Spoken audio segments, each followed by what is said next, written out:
भारत के पहाड़ी इलाके में बसा एक पुराना गांव था, सुरंगपुर।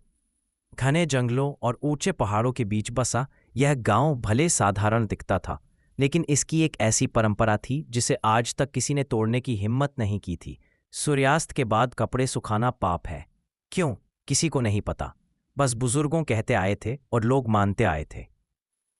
एक पुराना हादसा जिसके बाद नियम बना। लगभग 150 साल पहले गांव में एक स्त्री रहती थी, गौरी। एक बार उसके पति नगर से लौट रहे थे। गौरी ने उनके लिए रात में साफ कपड़े सुखाए, लेकिन उसी रात घर में अचानक ऐसी चीखें सुनाई दी कि पूरा गांव दौड़ पड़ा। सुबह पता चला गौरी और उसका पूरा परिवार गायब थे। सिर्फ भीगे हुए कपड़े लस्सी पर झूल रहे थे और कपड़ों पर बर्फ जैसी ठंडी परत जमी थी। उस दिन से एक नियम बन गया, सूर्यास्त से अगली सुबह सूर्योदय तक कपड़ों को बाहर नहीं रखना है। अगर रखा तो घर पर अनिष्ट का प्रहार होता है। शहर से आए लोग। शर्मा परिवार। शहर से एक परिवार गांव में रहने आया। मनोज शर्मा, उनकी पत्नी सरोज, बेटा आदित्य और छोटी बेटी तारा।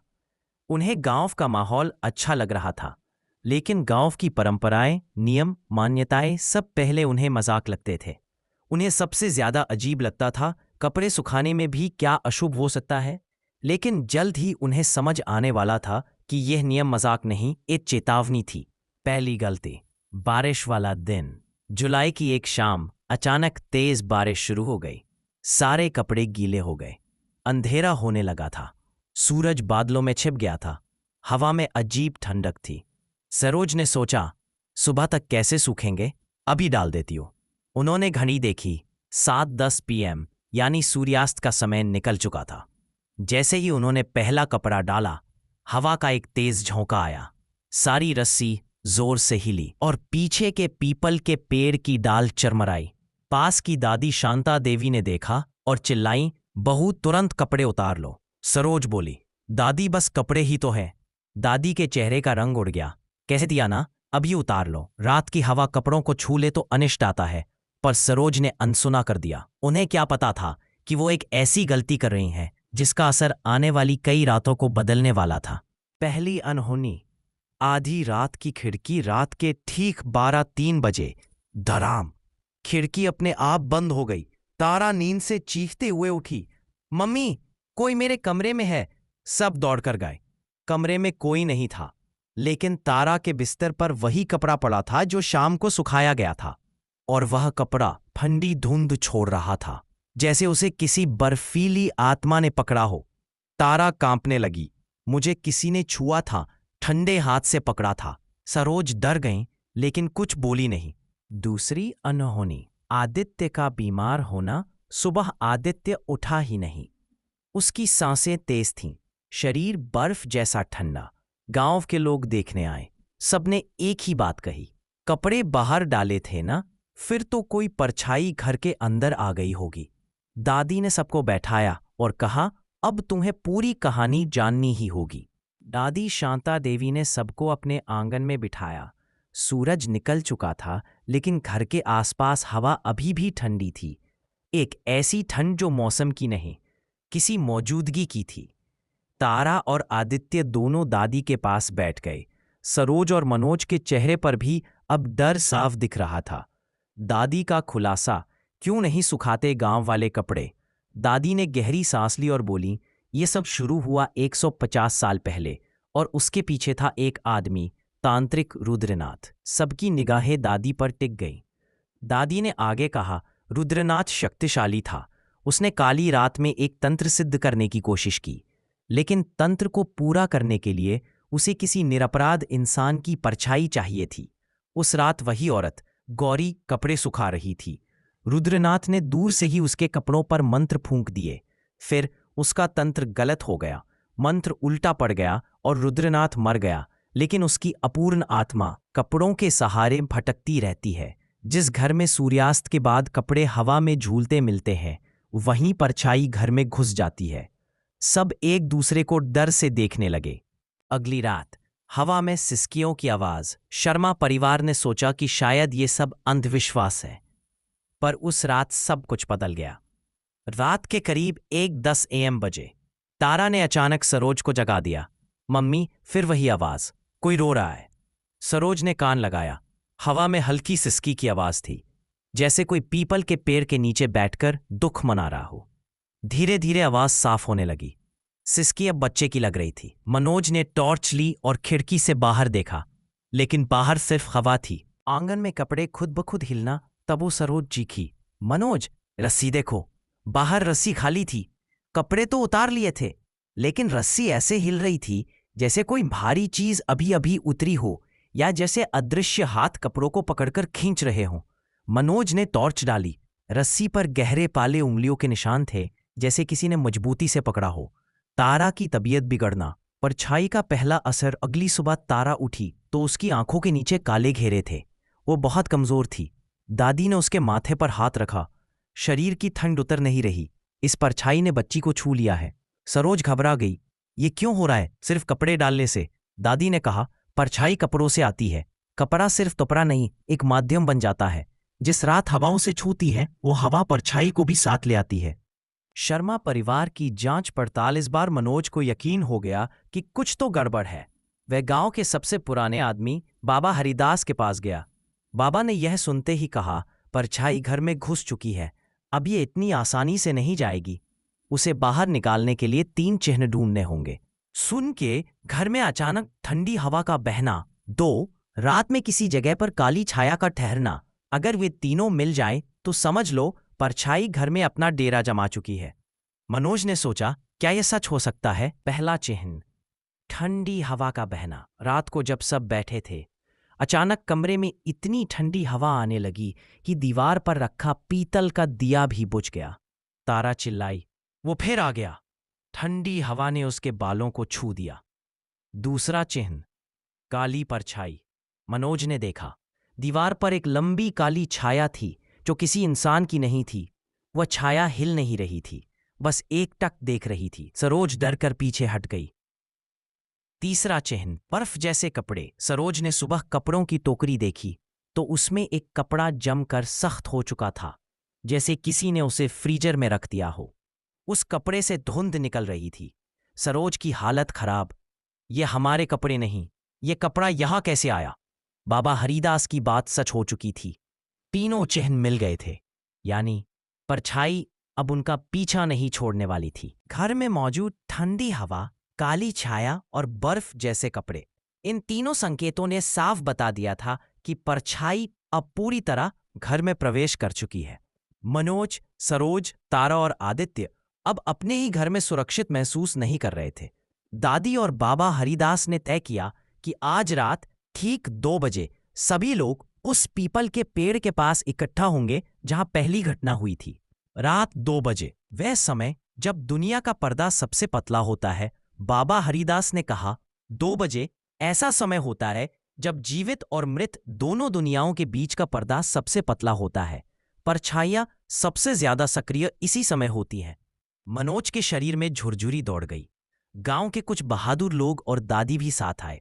सब अपने अपने हाथ में लालटेन लेकर धीरे धीरे पीपल के पेड़ की ओर बढ़े। हवा एकदम शांत थी, ऐसी खामोशी जो कानों में गूंजने लगे। पेड़ के पास पहुंचते ही लालटेन की लौ कांपने लगी। पेड़ के नीचे की मिट्टी हिलना शुरू। जैसे ही सभी लोग पेड़ के बिल्कुल पास पहुंचे, पेड़ के नीचे की मिट्टी हल्की हल्की हिलने लगी। सरोज घबराकर पीछे हुई। ये क्या हो रहा है? बाबा हरिदास ने कहा, परछाई जाग गई है। ये मिट्टी नहीं, उसकी ऊर्जा हिल रही है। अचानक एक ठंडी हवा का तेज झोंका आया और पेड़ की बड़ी बड़ी जड़ें हिलने लगी। रस्सी जहां कपड़े टांगे जाते थे धीरे धीरे ऊपर उठी, जैसे किसी ने उसे पकड़ लिया हो। कपड़ों की परछाई। पहली झलक, पेड़ के ऊपर कुछ हिलने लगा। सबने टॉर्च चलाई और उन्होंने जो देखा उसने सबके पैरों तले की जमीन खिसका दी। पेड़ की एक मोटी डाल पर एक कपड़े की आकृति अपने आप हवा में उभर रही थी। वह कपड़ा इसी इंसान के आकार में बदल रहा था। धीरे धीरे उसमें चेहरा भी बनने लगा, काला, गहरा, धुंधला। तारा सरोज से चिपक गई। मम्मी, वो मुझे देख रहा है। आंतरिक की परछाई पहली बार बोलती है। अचानक एक गूंजती हुई भर्राई आवाज आई, कपड़े छोड़ दो, कपड़े मेरे हैं, मेरा तंत्र अधूरा है। सबके हाथ कांपने लगे। सरोज रोने लगी, हमसे गलती हो गई, माफ करो। आवाज और भारी हो गई, मैं तब तक नहीं जाऊंगा जब तक अपना माध्यम वापस न ले लूं। कपड़े या तुम्हारे घर का कोई, मनोज ने चिल्लाकर कहा। हम अपने बच्चों को कुछ नहीं होने देंगे। पेड़ से हवा का तूफान जैसी आवाज आई, कपड़ों की परछाई। पहली झलक, पेड़ के ऊपर कुछ हिलने लगा।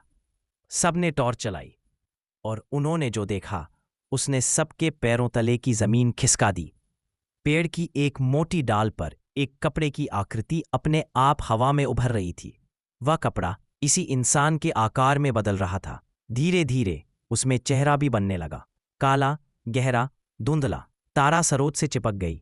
मम्मी, वो मुझे देख रहा है। आंतरिक की परछाई पहली बार बोलती है। अचानक एक गूंजती हुई भर्राई आवाज आई, कपड़े छोड़ दो, कपड़े मेरे हैं, मेरा तंत्र अधूरा है। सबके हाथ कांपने लगे। सरोज रोने लगी, हमसे गलती हो गई, माफ करो। आवाज और भारी हो गई, मैं तब तक नहीं जाऊंगा जब तक अपना माध्यम वापस न ले लूं। कपड़े या तुम्हारे घर का कोई, मनोज ने चिल्लाकर कहा। हम अपने बच्चों को कुछ नहीं होने देंगे।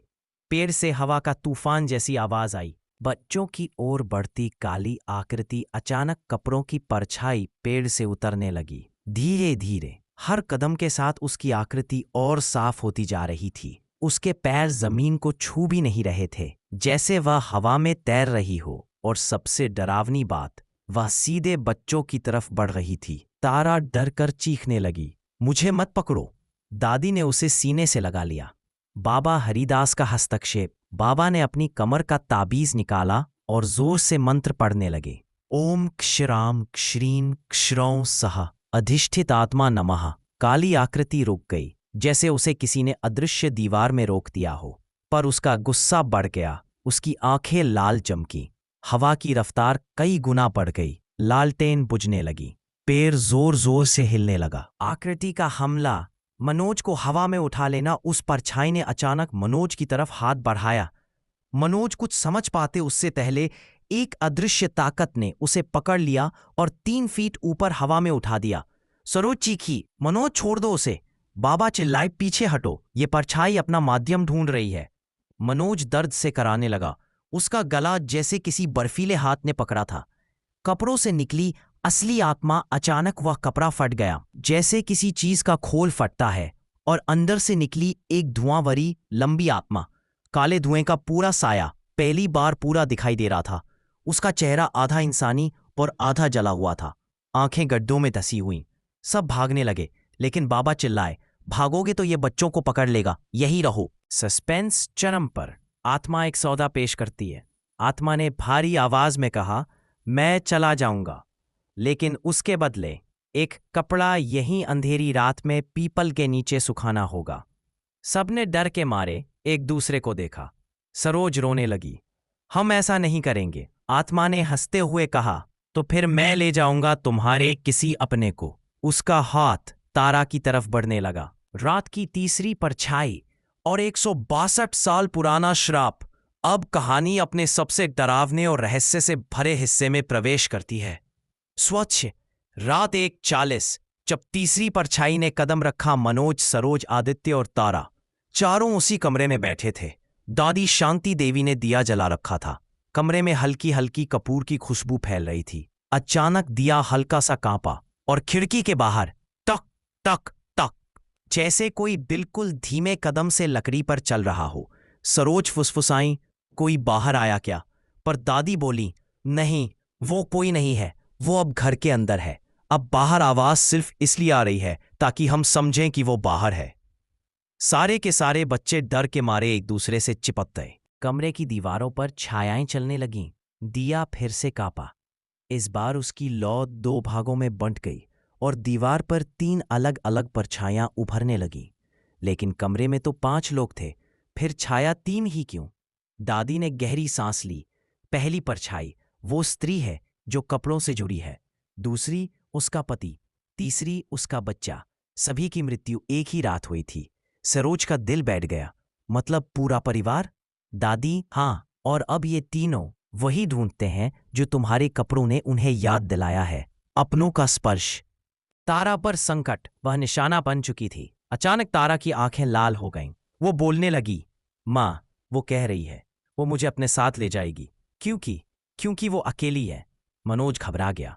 कौन ले जाएगा तुझे? तारा की आवाज अचानक बदल गई। जिस माँ ने अपने कपड़े रात में सुखाए, वो माँ अब एक और माँ को बुला रही है। तारा बोल ही रही थी कि उसके हाथ ठंडे पड़ने लगे, सांस धीमी पड़ने लगी। दादी चिल्लाई, उसे छुओ मत, अभी नहीं, वो बच्ची अब उसके स्पर्श में है। दादी का खुलासा, श्राप की पूरी कहानी। दादी ने दीपक ऊपर उठाया और सच बताना शुरू किया।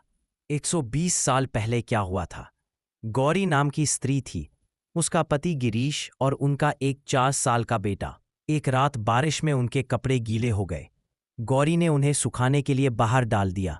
समय था रात 9 बजे।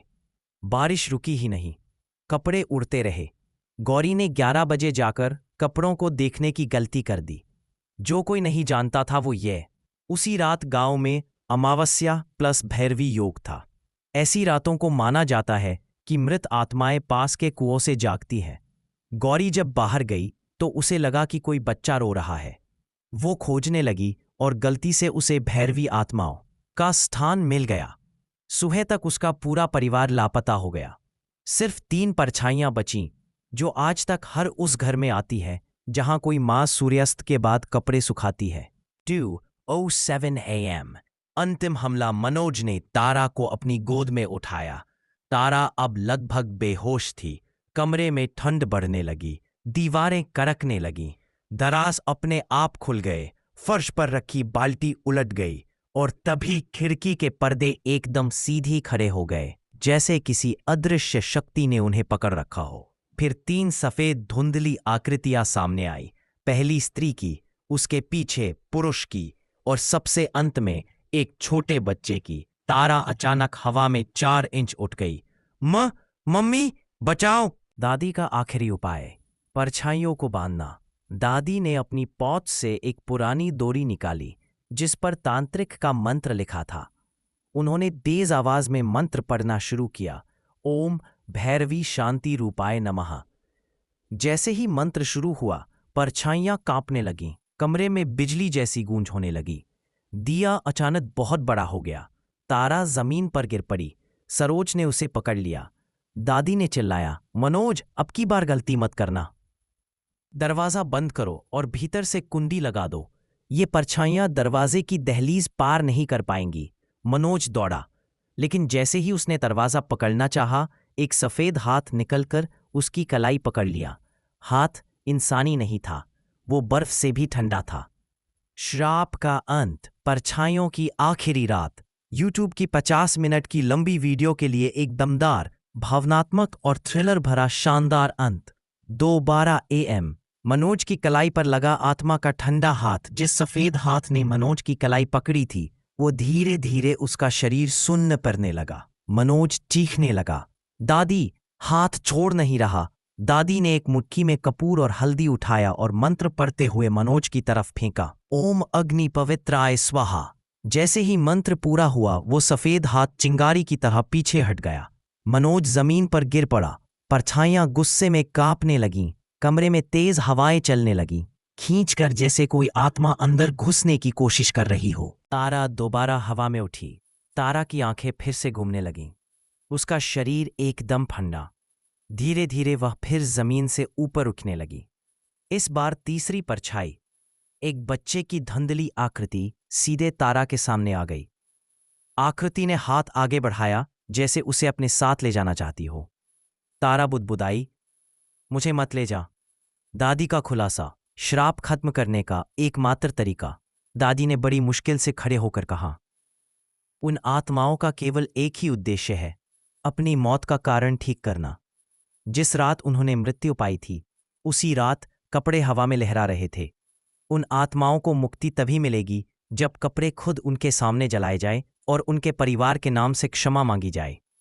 सरोज ने घबराकर कहा, लेकिन रात के इस समय कपड़े जलाएं? बाहर? दादी बोली, हाँ, उन्हें बाहर ही बुलाना होगा, अंदर हम सब खत्म हो जाएंगे। तारा दोबारा हवा में उठी। तारा की आंखें फिर से घूमने लगीं। उसका शरीर एकदम ठंडा। धीरे धीरे वह फिर जमीन से ऊपर उठने लगी। इस बार तीसरी परछाई, एक बच्चे की धुंधली आकृति, सीधे तारा के सामने आ गई। आकृति ने हाथ आगे बढ़ाया, जैसे उसे अपने साथ ले जाना चाहती हो। तारा बुदबुदाई, मुझे मत ले जा, मुझे मत ले जा। दादी का खुलासा, श्राप खत्म करने का एकमात्र तरीका। दादी ने बड़ी मुश्किल से खड़े होकर कहा, उन आत्माओं का केवल एक ही उद्देश्य है, अपनी मौत का कारण ठीक करना। जिस रात उन्होंने मृत्यु पाई थी, उसी रात कपड़े हवा में लहरा रहे थे। उन आत्माओं को मुक्ति तभी मिलेगी जब कपड़े खुद उनके सामने जलाए जाएं और उनके परिवार के नाम से क्षमा मांगी जाए। सरोज ने घबराकर कहा, लेकिन रात के इस समय कपड़े जलाए बाहर? दादी बोली, हाँ, बाहर ही बुलाना होगा, अंदर हम सब खत्म हो जाएंगे। रात 2:22 में घर के बाहर अंतिम सामना। सरोज बाहर निकलते ही सहम गई। हवा बिल्कुल ठंडी, जैसे समय थम गया हो। गौरी बहन, अगर मेरी गलती से तुम्हें दुख पहुंचा है तो मुझे माफ कर दो। अचानक धुंध गाढ़ी होने लगी। वही 3 परछायां सामने उभर आईं, स्त्री, पुरुष और बच्चा। उनकी आंखें खोखली, लेकिन उनमें दर्द था, नफरत नहीं। कपड़ों को आग देना। सरोज ने कपड़ों को जमीन पर रखा। हाथ कांप रहे थे। दिया बहुत हल्की रोशनी दे रहा था। तभी स्त्री आत्मा धीरे धीरे करीब आई, मानो अपना दर्द बताना चाहती हो। सरोज ने चिल्लाकर कहा, हे मां, मेरी मूर्खता से अगर आपका अपमान हुआ है तो मैं हाथ जोड़कर क्षमा चाहती हूं।